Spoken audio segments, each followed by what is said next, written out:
আসসালামু আলাইকুম বন্ধুরা, আজকে আপনাদের সাথে যে বিষয়টি নিয়ে কথা বলবো সেটি হচ্ছে ভুল থেকে শিক্ষা নেওয়ার উপায়সমূহ। আমরা ভুল সবাই কম বেশি করে থাকি, কিন্তু ভুল থেকে আমরা কিভাবে শিক্ষা নিতে পারি সেই বিষয়টি নিয়ে আমার আলোচনা।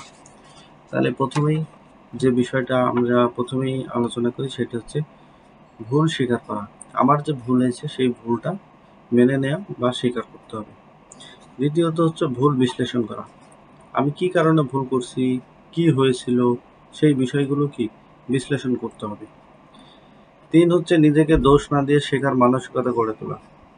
আমি যে কারণেই ভুল করি না কেন বা যেভাবেই ভুল হোক না কেন, সেটাকে দোষ না দিয়ে শিখতে হবে। এই ভুলটা থেকে আমাকে শিক্ষা নিতে হবে। এরপরে পরামর্শ গ্রহণ করা, যে আমি যে ভুল করছিলাম সেটা অন্যর কাছ থেকে পরামর্শ নিতে হবে এবং সেই অনুযায়ী পরবর্তীতে সেটাকে সংশোধন করতে হবে। লিখে রাখা, আমি যে ভুলগুলো ইতিপূর্বে করেছি সেগুলো আমাদেরকে লিখে রাখতে হবে। তারপর হচ্ছে ভুলের পুনরাবৃত্তি না করা।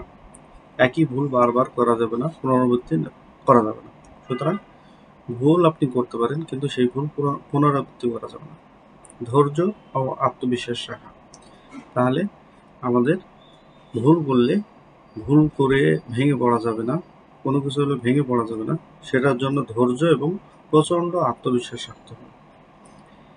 লাস্ট যে পয়েন্টটি সেটি হচ্ছে আত্মসমালোচনার মাধ্যমে উন্নতি করা।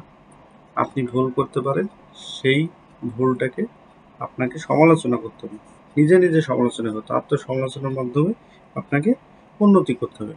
তাহলে বন্ধুরা, এগুলো হচ্ছে মূলত ভুল থেকে শিক্ষা নেওয়ার উপায়সমূহ। আল্লাহ হাফিজ।